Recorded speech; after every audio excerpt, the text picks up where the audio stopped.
నమస్తే, welcome to our channel. నేను సౌజన్య.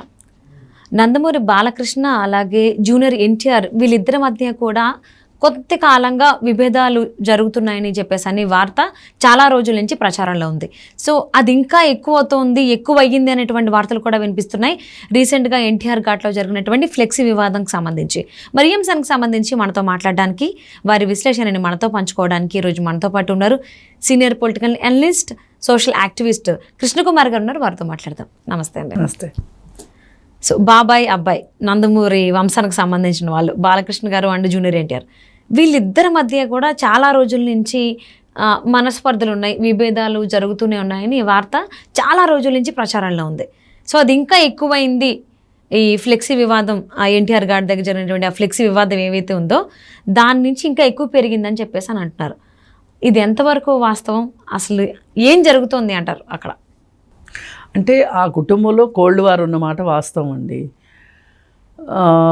ఎందుకుంది అంటే సహజంగా ఏ కుటుంబంలోనైనా ఒక భార్య ఉండగా ఇంకొక ఆమె అతని జీవితంలోకి రావటం కావచ్చు, అతను ఇంకొక ఆమెను తన జీవితంలోకి తెచ్చుకోవటానికి కావచ్చు, మిగతా కుటుంబ సభ్యులు హర్షించరు.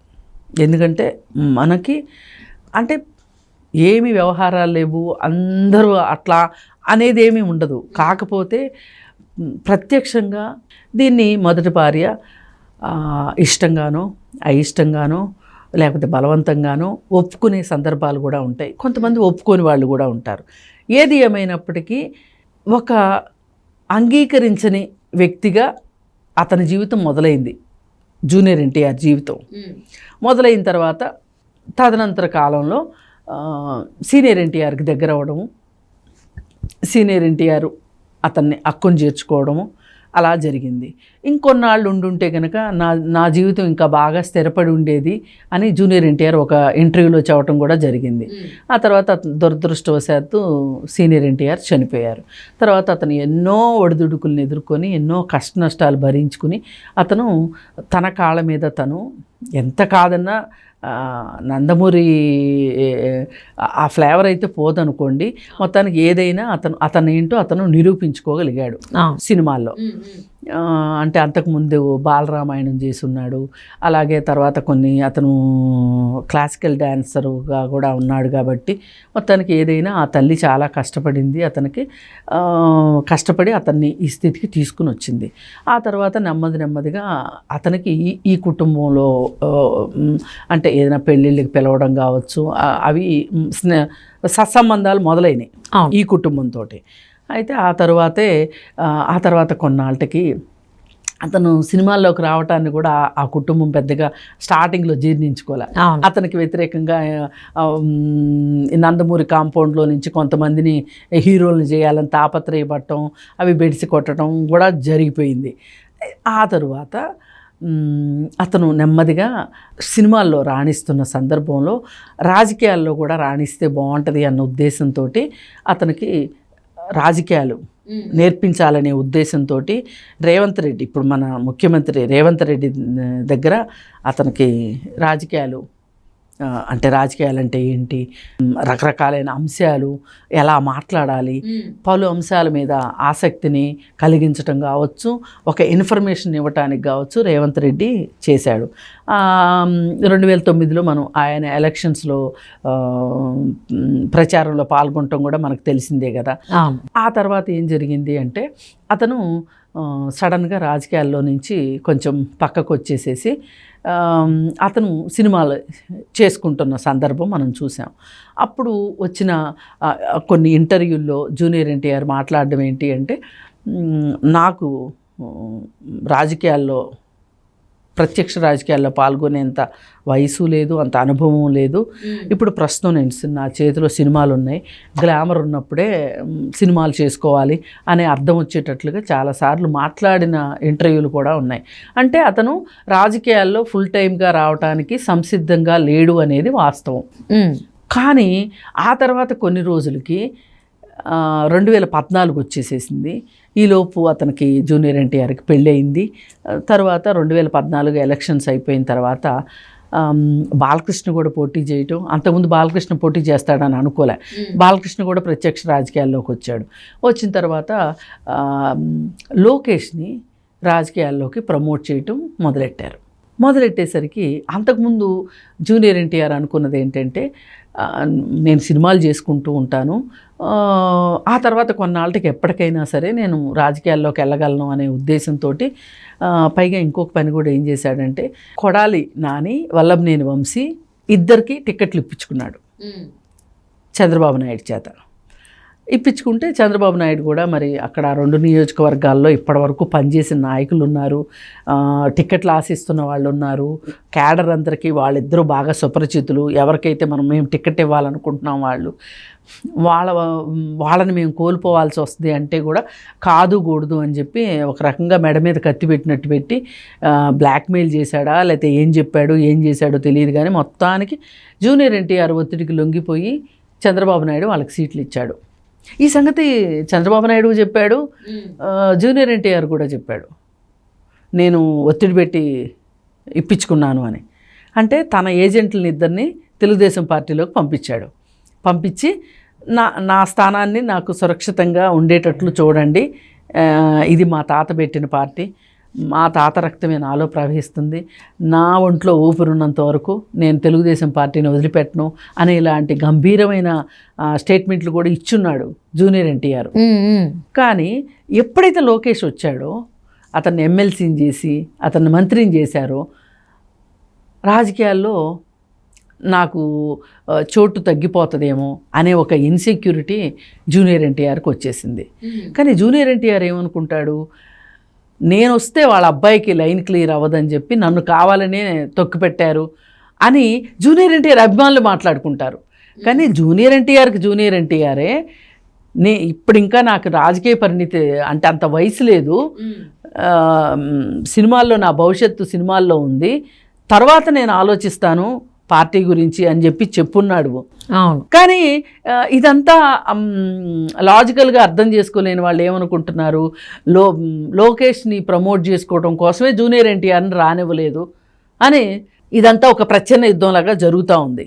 సరే, ఇది అంతా జరుగుతూ ఉంది. 2014 అయిపోయింది, 2019 వచ్చేసింది. 2019లో జగన్మోహన్ రెడ్డి గెలిచాడు.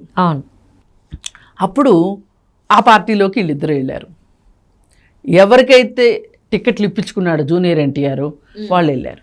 మరి నువ్వు టిక్కెట్లు ఆ పార్టీలో చేర్పించి నువ్వు టిక్కెట్లు ఇప్పించావు కదా, మరి అలాంటప్పుడు వాళ్ళకి టిక్కెట్లు ఇప్పించేప్పుడు ఉన్నంత ఉత్సాహం ప్రత్యర్థి పార్టీలోకి వెళ్ళినప్పుడు వాళ్ళని ఆపే ఉద్దేశం నీకు లేదా? అంటే ఆపే ఉద్దేశం నీకు లేకపోతే నీ మాట కూడా వాళ్ళు వినలేదా? ఒకవేళ నీ మాట కూడా వినుండకపోతే మీరు ముగ్గురు స్నేహితులుగా ఎలా ఉంటారు ఈ రోజుకి? ఇదంతా అయిపోయింది. వాళ్ళు ఆ పార్టీలోకి వెళ్ళారు, తెలుగుదేశం పార్టీని అమ్మనాబూతులు తిట్టారు, చంద్రబాబు నాయుడిని తిట్టారు, లోకేష్ని తిట్టారు. అసలు వాళ్ళు తెలుగుదేశం పార్టీని ఒక 30 అడుగులు గొయ్యి తీసి గోతులు పాతి పెట్టాలన్నంత లక్ష్యంతో వాళ్ళిద్దరూ పనిచేశారు. అవును కదా? సరే, ఇదంతా జరిగింది. అప్పుడు కూడా నువ్వు ఎక్కడ పల్లెత్తి వాళ్ళిద్దరిని వారించలే. అందే కోపమా బాలకృష్ణ గారికి? ఇంకా ఉన్నాయి ఇట్లాంటివి. అది అయిపోయిన తర్వాత ఎన్టీఆర్ హెల్త్ యూనివర్సిటీ ఇష్యూ వచ్చింది. హెల్త్ యూనివర్సిటీ ఇష్యూ వచ్చినప్పుడు అసలు తెలుగు వాళ్ళంగా ప్రతి వాళ్ళము ఫీల్ అయ్యాం. ఇప్పుడు ఆంధ్రా బ్యాంక్ని యూనియన్ బ్యాంక్లో కలిపినప్పుడు ఎంత బాధపడ్డాము. మన రాష్ట్రం బ్యాంక్ అది, మన బ్యాంకుని తీసుకెళ్ళి ఒక గుజరాత్ చిన్న బ్యాంకులో, పైగా ఏ రాష్ట్రం బ్యాంక్ అనేది వేరే విషయం, అది ఒక చిన్న బ్యాంకు. ఎప్పుడైనా పెద్ద బ్యాంకులో చిన్న బ్యాంకులు కలుపుతారు, కానీ చిన్న బ్యాంకులో పెద్ద బ్యాంకులు కలిపారు. చాలా బాధపడ్డాం, ఉడికిపోయాం, బాధపడ్డాం. కానీ అడిగే దిక్కు లేదు. అక్కడున్న జగన్మోహన్ రెడ్డి ఇది కుదరదు అనలేకపోయాడు. సరే, అది అయిపోయిన తర్వాత ఆ యూనివర్సిటీ విషయం వచ్చినప్పుడు, పేరు మార్చినప్పుడు జూనియర్ ఎన్టీఆర్ అతి సాధారణంగా, అతి మామూలు మనిషి కంటే హీనంగా స్టేట్మెంట్ ఇచ్చాడు. నేను చాలా తెలివైనని, నేను చాలా డిప్లొమాట్ని అన్నట్లు ఇచ్చాడు. కానీ కొన్ని సందర్భాల్లో డిప్లొమాటిక్గా ఉండటం కరెక్ట్ కాదు. ఖరాఖండిగా ఉండాల్సిన దగ్గర ఖరాఖండిగా ఉండవలసిందే.